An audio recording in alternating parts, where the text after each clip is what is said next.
Why do some people seem to level up constantly while others stay stuck in the same loop for years? It's not discipline, it's not talent, it's something way simpler and way harder. Most people avoid it at all costs, but once you understand how it works, you'll start seeing it everywhere. The next few minutes, I'm going to show you why the tiniest uncomfortable choices are secretly the most powerful ones you'll ever make, and why avoiding them is quietly keeping you from the life you say you want. One, comfort is a trap. There's a reason you feel stuck because you've built your life around avoiding discomfort, and yet the man who avoids discomfort also avoids growth. You weren't born for a life of ease. You were born to expand. Every great life begins with an act of discomfort. You must force yourself to leave the cozy routines, the known habits, the soft lies that tell you it's okay to stay the same. Discomfort is your compass. It points toward transformation. You have goals, you have dreams, but they exist outside your current comfort zone. You will never touch them unless you step out. This means taking risks, facing fears, doing the thing that terrifies you, because that's where the reward is. You were not designed to sit and watch others ride. You are made of the same material as every great leader, every historical giant, every titan of achievement. But you must choose discomfort. Choose the early morning. Choose the hard conversation. Choose the new skill. Growth is not found where you are. It's found where you resist going. And that's exactly where you must go. The Bible reminds us in Amos 6:1, woe to those who are at ease in Zion. Comfort may feel good in the moment, but it lulls you away from your calling.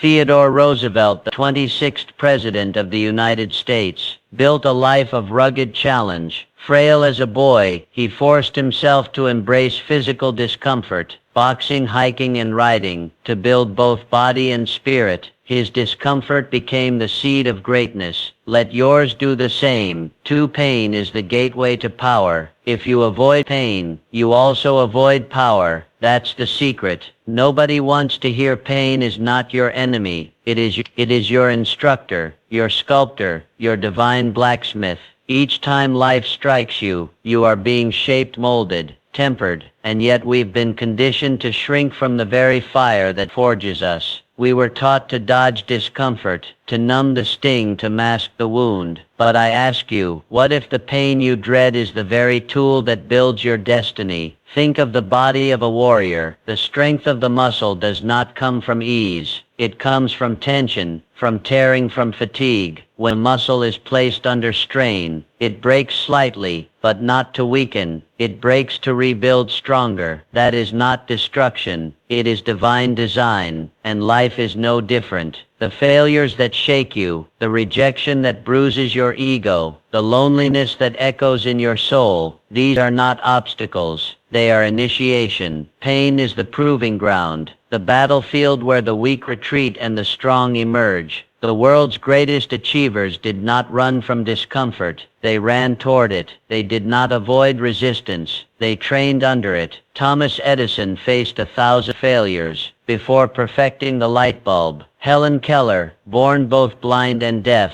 endured the suffocating silence and darkness to become a beacon of human potential. Abraham Lincoln suffered loss after loss, heartbreak after heartbreak, and still rose to lead a fractured nation, not in spite of pain, but through it. Romans 5:34 whispers this eternal truth to us. We glory in tribulations, also knowing that tribulation worketh patience, and patience experience, and experience hope. Your pain is not a punishment. It is a process. It refines your character. It burns away what is weak and reveals what is unbreakable. It tests your patience, sharpens your endurance, and teaches you how to hope. You must stop praying for escape. Do not beg for lighter burdens. Build a stronger back. Life is not meant to be easy. It is meant to be earned. Stop wishing for comfort. Wish for courage. Do not wait for the path to get smoother. Prepare your feet for the thorns. The moment you stop running from pain and turn to face it,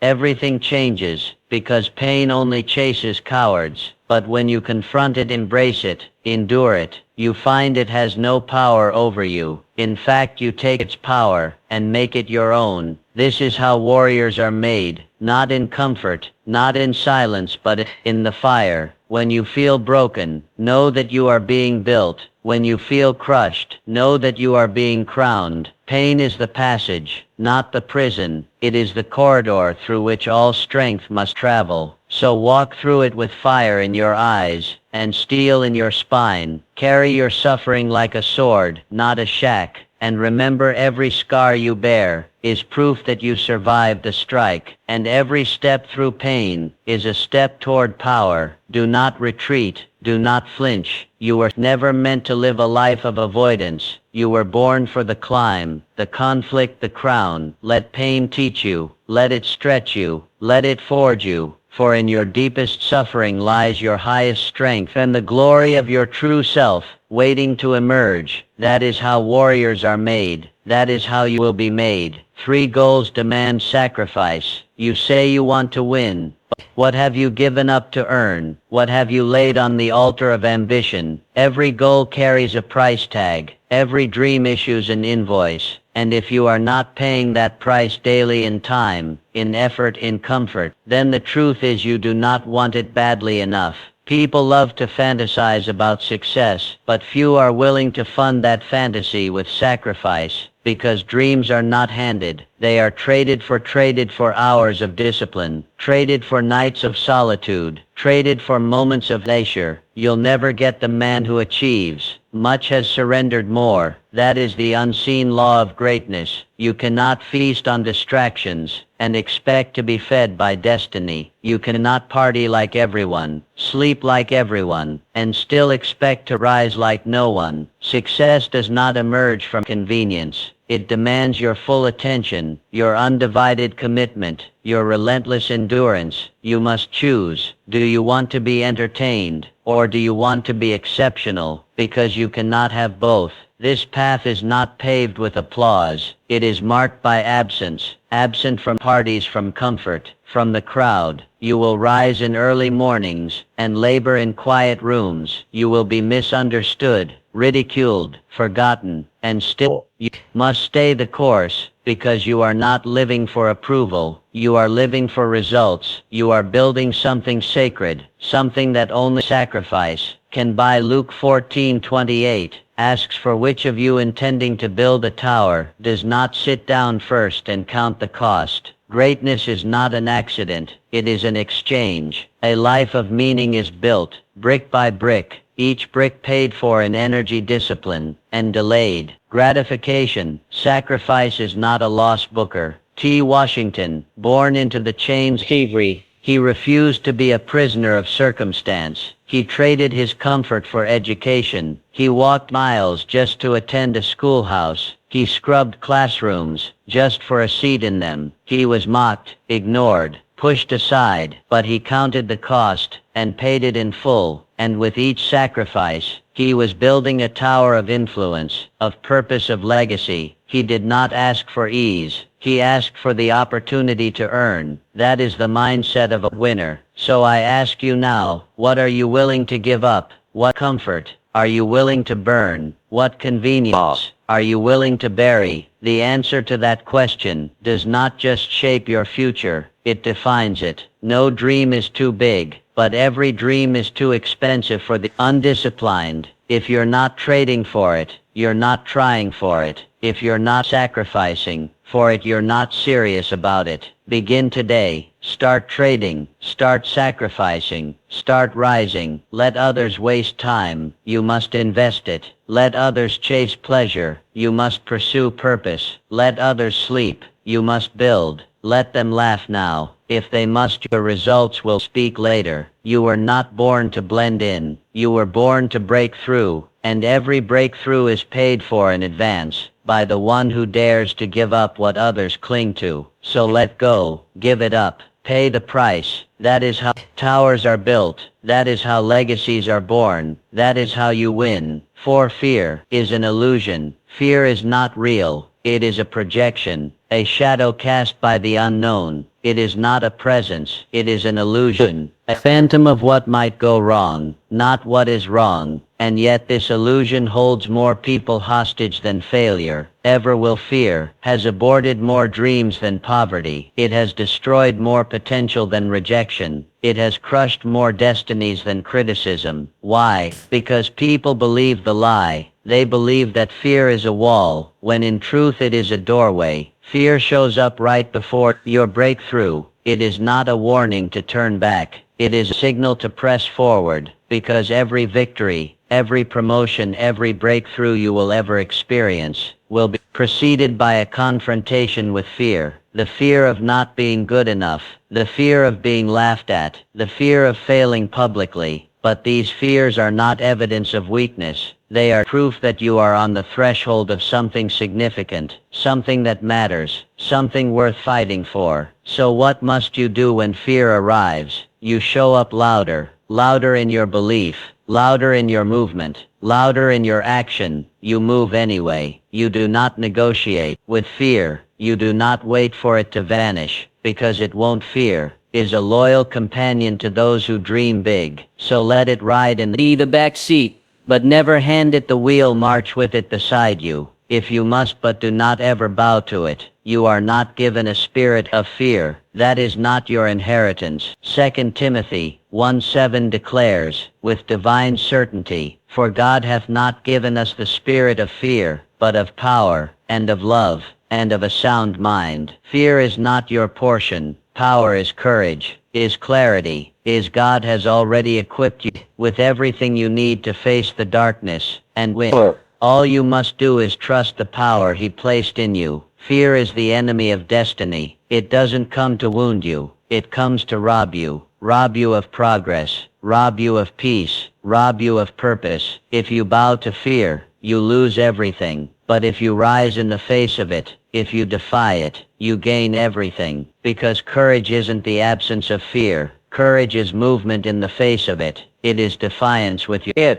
feet, rebellion with your actions, resistance with your persistence. Helen Keller was both blind and deaf, two of the most isolating realities any human could endure. Fear would have been natural, acceptable, even, but she chose boldness. She chose knowledge. She chose the hard, narrow path of growth. Through faith and determination, she became a world voice for the disabled, a symbol of unbreakable will. She proved once and for all that fear may knock on your door, but it does not have to own the house. Your fear is a compass, not a cage. Let it point you toward the very thing you must conquer. Let it show you where your courage is most required. Do not fight fear with logic. Fight it with faith. Fight it with motion. Fight it with decision. Stand on the edge of the unknown, and take the step anyway. That is where champions are born. That is where destinies are made. So the next time fear whispers, "You can't," you roar back, "Watch me." Because fear loses to faith every single time. 5. Self-belief is your launch pad. No one will believe in you until you believe in yourself.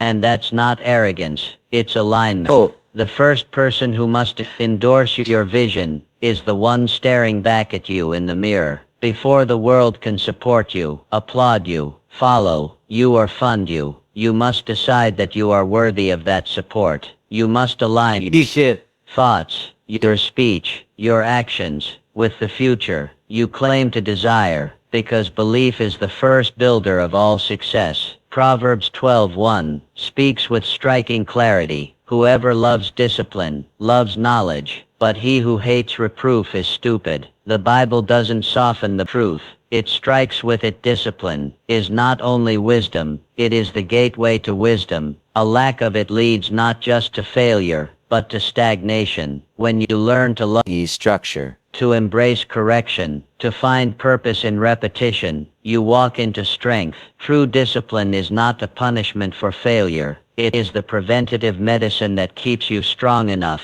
to keep rising. George Washington Carver, born into slavery, raised in hardship, but never once did he let his past define his ceiling. He rose, not because of miracles, but because of methods. He maintained rigorous personal routines, woke early, studied scripture, honored his work day after day. He chose structure over sloth, purpose over pleasure. Through this he became a world-renowned agricultural scientist. His disciplined life became the soil from which invention, education, and elevation grew. His life was not altered by moment of brilliance. It was built by the discipline of daily effort. What you need is discipline. You need the commitment to show up, the courage to keep building the mindset, to trust the slow grind of excellence. Discipline doesn't shout, it sustains, it doesn't dazzle, it delivers. And it is this steady, focused fire that builds empires, restores families, writes legacies. Let others chase excitement. Let them live for the weekend.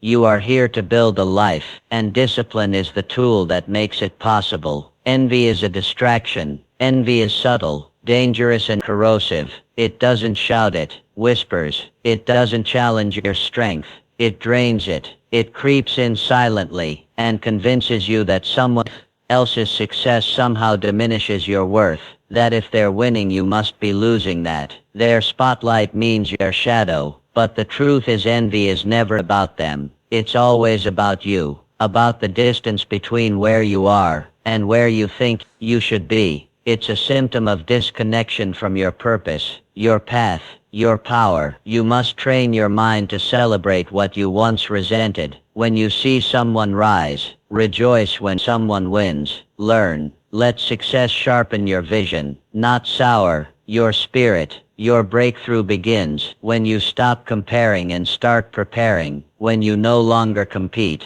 but complete your assignment. Galatians 6:4 gives us divine clarity. Each one should test their own actions. Then they can take pride in themselves alone without comparing themselves to someone else. God never asked you to outshine anyone, only to fulfill the work He placed in your hands. Comparison kills contentment, but focus breeds fruitfulness. The moment you fix your eyes on your lane, your power returns. You are not here to mimic, you are here to manifest. Henry Ford didn't waste his energy envying Thomas Edison or Nikola Tesla, or the dozens of inventors grabbing headlines. He focused, he simplified, while others obsessed over innovation. He mastered process. His genius wasn't in inventing new ideas, it was in streamlining existing ones. And through that focus, he revolutionized the automobile industry. He didn't win by running in someone else's lane. He won by owning his own. That's the secret.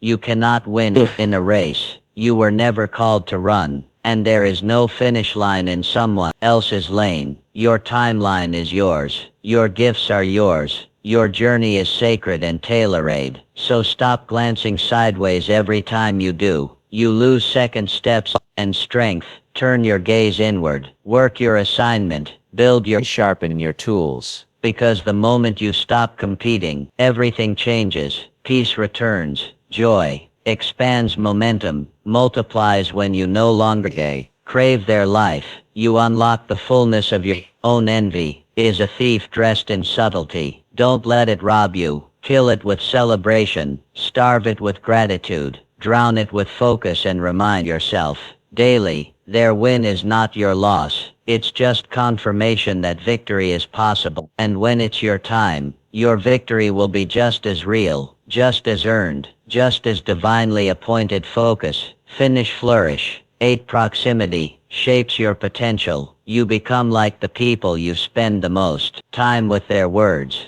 echo in your thoughts. Their habits creep into your routines. Their standards shape your expectations. This is not opinion, it is law. Proximity is power, but like all power, it comes with a choice. It can either empower you, or it can enslave you. If you surround yourself with small thinkers, your dreams will shrink to fit their limitations. If you walk with the defeated, you will speak their language of excuses. But if you walk with the bold, your courage will ignite. If you sit among the disciplined, your own consistency will sharpen. You do not rise in isolation, and you do not fall alone. Your circle is a mirror, reflecting either your potential or your patterns. Your inner circle is not just a group of people, it's a direction. It is either a cage that traps you in comfort, or a catalyst that propels you toward greatness. That's why you must audit it. Who are you around? What do they normalize?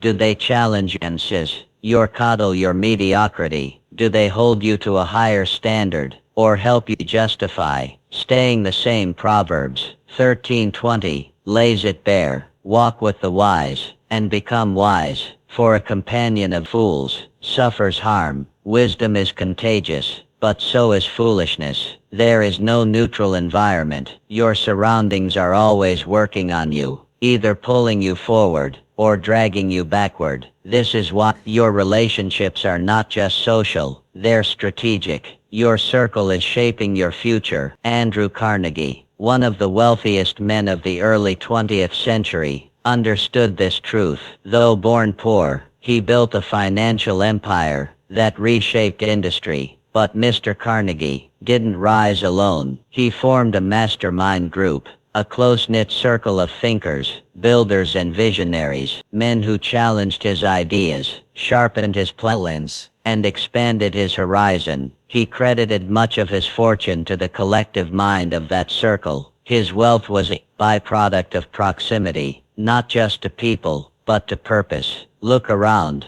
Who are you sharing space with? Who are you giving access to your mind, your time, your energy? Are they fueling your faith, or feeding your fear? Are they sharpening your edge, or dulling your ambition? Your environment is either incubating your greatness, or suffocating it. If you want to grow, get around growers. If you want to rise, sit with risers. If you want to lead, walk with leaders. Iron sharpens iron, not wood, not water, not comfort. So find the iron in your life. Seek those who make you uncomfortable in the best way, who don't let you settle, who call you higher, who won't applaud your stagnation. You don't need more time. You need better alignment. Your destiny is not locked in the future. It's hidden in your friendships. Choose them with sacred intention. Protect your proximity like treasure, because in the end, you don't just reflect your circle, you become it. And if you want to change your life, start by changing your company. Future you seek is already walking. Find it and walk with it. 9. Consistency beats talent. Raw talent is common. Every street, every school, every corner of the world has someone gifted, but talent alone is not the separator. The rarest and most valuable currency in the world is consistency. Everyone wants to be excellent, but few are willing to be consistent. Talent gives you moments. Consistency gives you mastery. You don't build a legacy in a single day. You build it brick by brick, action by action, day after day. It's not what you do once in a while that defines you. It's what you do daily, the repetition, the routine, the rituals that no one applauds, but everyone eventually notices. Excellence is not the product of random bursts. It is the outcome of sustained effort. The grind is unglamorous. The work is often unnoticed. The results may be delayed, but over time, consistency compounds. One page, writ one call, made one rep, finished one truth, spoken. These small efforts, repeated endlessly, become the foundation of greatness. 1 Corinthians 15:58 says, "Be unmovable, always abounding in the work of the Lord, knowing that your labor is not in vain." Verse is not just spiritual encouragement. It is life instruction. Your labor done faithfully is never wasted, even if no one sees it, even if it bears no immediate fruit. Every consistent act is a seed, and in time, it must yield. Wilbur and Orville Wright, they weren't the most brilliant scientists. They weren't backed by unlimited resources. They weren't favored by perfect conditions. But they showed up again and again. Repeated crashes, tireless revisions, endless trial and errors, while others waited for better technology, for more certainty. The Wright brothers kept testing, kept building, kept failing forward.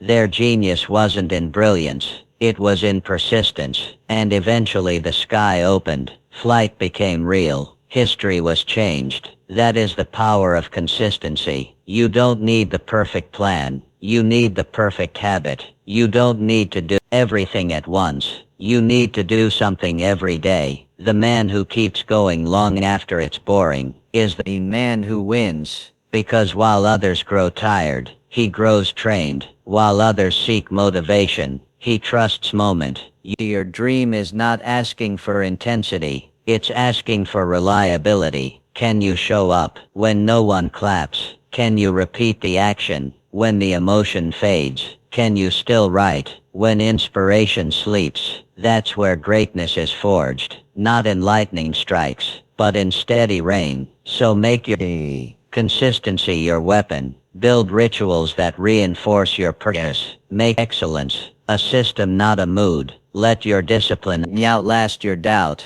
because the results you desire don't come from what you want to do. They come from what you're willing to repeat. Flight is not a gift. It's the reward of refusal to quit. So stay on the field, trust the work, repeat the step, and over time, watch your consistency become legacy. 10. Your destiny is waiting. Your life is not an accident. You are not here by chance or coincidence. You were born with purpose, wrapped in potential, and sent to this generation with divine intention. There is a reason you breathe today, a reason your heart beats through pain, through confusion, through every ordinary moment. But understand, this destiny does not chase destiny. It waits for your decision. It waits for your courage. It waits for your yes. Every excuse you make, every delay you tolerate, every moment you shrink back from purpose is another day. Lost your potential is not a guarantee. It is an invitation to rise, to build, to answer the silent call inside your spirit that says there is more. Your gifts were not given to be buried beneath fear, distraction, or doubt. They were given to build something eternal, to plant seeds in the ground of this world that only you were designed to sow. The door of destiny does not open with casual interest. It opens to the man who knocks with fire in his chest, with unwavering intention, with the willingness to walk into discomfort, challenge, and uncertainty, because he knows the cost of disobedience is greater than the cost of difficulty. There is no shortcut to destiny. There is only a decision to step into it. Jeremiah 29:11 declares, "For I know the plans I have for you, plans to prosper you, and not to harm you, plans to give you hope and a future." This is divine truth. God has a plan for your life, but He will not force you to walk it. He will invite you, but the steps must be yours. The journey must be yours. Heaven provides the blueprint, but you must build the life. Look at Florence Nightingale, born into wealth, surrounded by privilege, expected to marry, to host, to entertain, but she refused, because she heard a calling deeper than comfort, a voice louder than tradition. She left the ballroom for the battlefield. She walked into war zones, not for glory, but for healing, not because it was easy, but because it was heard. Her path was carved, not by circumstance, but by choice. She redefined medicine and reshaped history. Her destiny was not revealed in ease. It was revealed in you. Have a Nightingale moment too, a sacred assignment, a unique calling, a path only you can walk. It may not look grand, it may not look impressive, but it will be yours. It will whisper to you in quiet moments. It will tug at you when you try to ignore it. And one day it will demand an answer. The question is not if you were made for more. The question is, will you rise to meet it? Do not let destiny wait in vain. Do not spend your life rehearsing reasons when you were born to release. Results say yes. Step forward. Decide. Because destiny is not random. It is relentless. And it is waiting for 11. Chaos reveals character. Everyone looks like a leader in the light when everything is going according to plan, when applause is abundant and progress is visible. Leadership seems easy, but storms don't reveal your potential. They reveal your preparation. When fear rises, when confusion reigns, when the plans collapse, and the crowd scatters, that's when your character begins to speak. Chaos strips the mask. It silences the rehearsed speeches and exposes the real voice underneath it, shows who is rooted and who is merely reactive in the moment. You discover whether your foundation was built on applause or on conviction. If you panic in chaos, you weren't prepared. Purpose, if you stand firm, you've built wisely on principles, on faith, on unshakable truth. Psalm 46:1 says, God is our refuge and strength, a very present help in trouble. In other words, God doesn't run from storms. He shows up in them. He doesn't wait for your life to calm down to get involved. He is present in the disaster. And he offers not just comfort but strength, not just escape, but endurance. This is the secret of true leadership. It doesn't depend on the absence of chaos, but on the presence of God. Look at Frederick Douglass, born into slavery, raised in oppression. He lived through America's most turbulent times, from the shackles of bondage to the battlefield of civil war, and yet through the chaos, he rose not because the world made space for him, but because his spirit refused to shrink. He educated himself when it was forbid. He spoke truth when it was dangerous. He led not because it was easy, but because he was anchored. His moral compass didn't sway with public opinion. His vision wasn't dimmed by resistance. He stood when the world shook, and now so must you in moments of chaos. Anchor deep, return to truth. Don't react, respond. Don't shout, stand, speak. Peace, act wisely, and let your presence become a refuge for others. Because storms don't last forever, but the way you lead through them will echo long after the skies. Clear leadership is not about avoiding the fire. It's about stepping into it with clarity in your eyes and conviction in your voice. It's about choosing courage when fear is easier. It's about staying rooted when everything around you is shifting. The storm is not the enemy. It is the place where resilience is molded, where wisdom is tested, and where true leaders are born. So do not run from the storm. Step into it. Let it refine your voice, your values, your vision. Trust that you are not alone in the chaos. You are strengthened in it. Lean into the God who is present. Let him be your anchor, your courage, your guide. Because in the end, people will not remember how you led in the light. They will remember how you stood in the storm. 12. Silence builds strategy in a world addicted to noise. Silence is your secret weapon. While others rush to speak, you learn to listen. While the crowd reacts, you reflect. While they post and boast, you build, because silence is not emptiness. It is strategy. It is the stillness before the strike, the pause before the masterpiece, the quiet where clarity is born. Noise demands attention. Silence commands it. If your life is too loud, too filled with distraction, reaction, and overstimulation, your vision will remain clouded. You cannot hear purpose through constant static. You cannot build legacy amid chaos. To lead, to create, to rise, you must withdraw. Think deeply, design carefully, then act decisively. The loud life scatters energy. The quiet life focuses it. The wisest moves in history were not made with applause. In the background, they were made in solitude. In the early hours, in the unseen work, in the places where no one is watching, but everything is taking shape. Planning is power, and it does not require a platform, only a pen and a mind. At peace, Lamentations 3:26 says, "It is good that a man should both hope and quietly wait for the salvation of the Lord." Quietness is not weakness. It is strength under control. It is the calm within the storm, the stillness within the decision. In silence, you hear what the noise drowns out: divine direction, spiritual guidance, clear strategy. And it is often in this quiet posture that your greatest strength is formed. Nikola Tesla, one of the greatest inventors the world has ever known, worked not in crowds, but in solitude. He was obsessed, focused, silent. He retreated from the noise of society to create the future. From his silence came revolutions, electricity, radio waves, wireless communication, not because he was loud, but because he was aligned. Silence gave him space to explore what noise would have suffocated. Don't confuse motion with progress, and don't mistake volume for value. Some of the most frantic people are achieving the least, and some of the quietest are shaping the world. Your power is not in how loudly you move,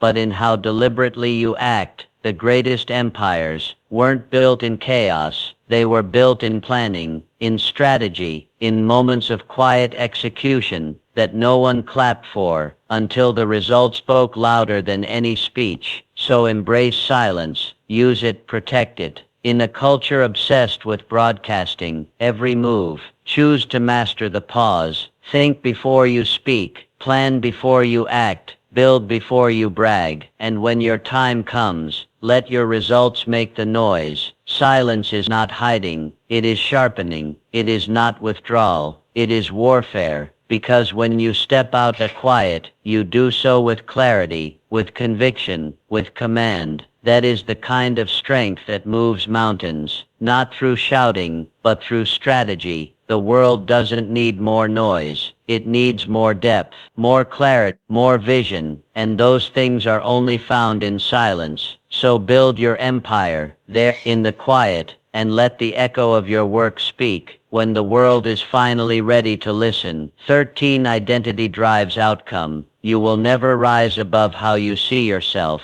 no matter how much talent you carry, or how many opportunities come your way. Your life will only expand to the size of your self-image. Your identity is the thermostat of your destiny. Set it low, and everything around you adjusts to that level. But raise it. Raise how you see yourself, speak about yourself, believe about yourself, and your life must rise to meet it. This is not about faking it. It's about becoming it. There is a difference. You are not pretending to be something you are not. You are speaking into existence the person you are capable of becoming. Identity is not given to you by the world. It is not assigned by your past. Identity is chosen before it is proven. You must declare who you are before your life confirms it. You must walk like it, talk like it, act like it, even when no evidence exists. Yet Proverbs 23:7 says, "As a man thinketh in his heart, so is he." Your thoughts don't just inform your feelings. They construct your future. Who you believe you are determines what you attempt, how you respond, and what you attract. If you see yourself as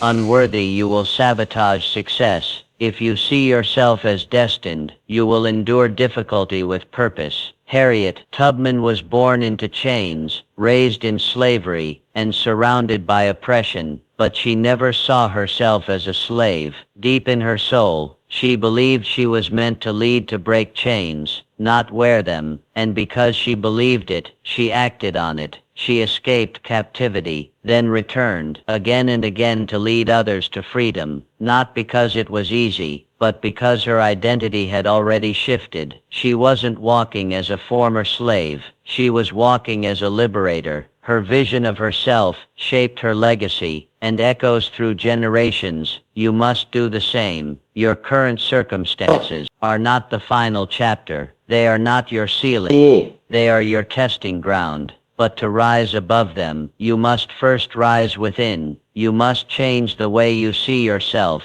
not as the victim, but as the victor. Not as the victor, not as the overlooked, but as the ordained. Your future will not surpass your identity, so elevate your self-perception, and your reality will begin to shift in response. Speak the identity you seek until it becomes your second nature. Say it aloud, write it down, repeat it until doubt disappears. You are not weak, you are becoming strong. You are not lost, you are being guided. You are not too late, you are right on time for your purpose. Destiny is drawn to those who walk in alignment with who they are called to be. So start walking, start declaring, start believing, raise the thermostat, and the environment will follow. Because once you own your identity, unlock your destiny, and everything begins to change. From there 14, purpose kills procrastination. Purpose is the antidote to delay. When your actions are aligned with your inner calling, excuses vanish. You no longer need to be convinced to move. You don't need motivation when you found conviction. Purpose becomes the fire beneath your feet and the light ahead of your path. It gives you the reason and the resolve to stop stalling and start building. Because when you know why you're doing something, you stop asking how long it will take and start declaring how far you'll go. Purpose clarifies. It reveals what matters and what doesn't. It helps you filter distractions, say no to what doesn't serve the mission, and yes to what fuels your destiny. Purpose is not about passion. Passion comes and goes, but purpose stays. It's deeper than a feeling. It's a calling. It's the inner compass that points toward the assignment heaven has entrusted to you. And when you tap into that calling, energy flows, resistance fades, not because life gets easier, but because your focus gets sharper. Procrastination isn't a symptom of laziness. It's a signal. It tells you something is off. You're not aligned. You're not clear. You're moving out of duty, not out of destiny. But when you realigned, when your soul catches up to your schedule, momentum builds. You don't have to drag yourself out of bed. Your vision pulls you the weight, lifts the fog, clears, and every step becomes sacred, not easy, but essential. Romans 8:28 reminds us that purpose is divinely supported. All things work together for good to them that love, to them who are the called according to his purpose. That verse isn't just comforting, it's commission. It tells you that if you're aligned with God's purpose, every delay, disappointment, detour is being woven into something greater. Your setbacks are setups. Your waiting is not wasted. Purpose redeems the pause. Look at Clara Barton. She could have chosen a quiet life. She had every reason to stay in comfort, but purpose refused to let her settle through war, bloodshed, and disaster. She kept moving, not because she was unafraid, but because her assignment outweighed her adversity. Her legacy, the American Red Cross, was birthed in the heat of chaos. Did that, and purpose won. Let it win in you. Stop waiting for perfect conditions. Stop asking for permission. Stop bargaining with fear. You don't need another sign. You need clarity, and clarity comes when you remember who you are, why you're here, and what's been placed in your hands. The world isn't waiting for another excuse. It's waiting for your execution. Your step. Purpose is not a concept. It's a command. Now is the moment to release what you carry. Now is the moment to build what only you can build. Now is the moment to let purpose win.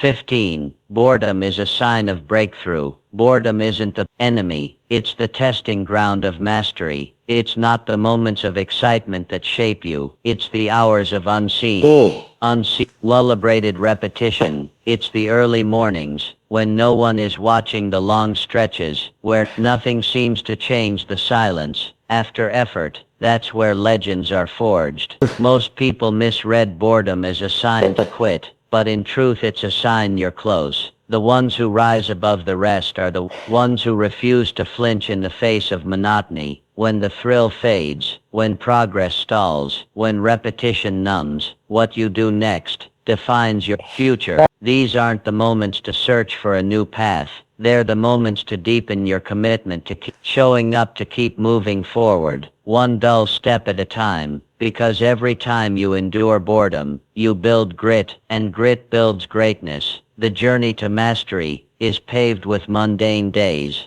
that look the same, days that test your patience more than your potential. But these are the proving grounds. These are the hidden stages where skills are sharpened, foundations are strengthened, and character is carved. No one sees the work in the shadows, but they will see the results in the spotlight. Galatians 6:9 reminds us, let us not grow weary in doing good, for at the proper time we will reap a harvest If we do not give up, the promise isn't given to the talented, it's given to the persistent. There's a harvest waiting, but only for those who stay through the dry season, who keep sowing, even when it feels pointless, because God honors faithful labor, especially when no one else does. You must do the same. Don't fear the slow days. Embrace them. Don't resist the repetition. Master it. Every hour you spend in quiet, discipline, is a seed in the ground, and the harvest will come, but only if you don't stop planting. Boredom is not a wall, it's a hallway. You're not stuck.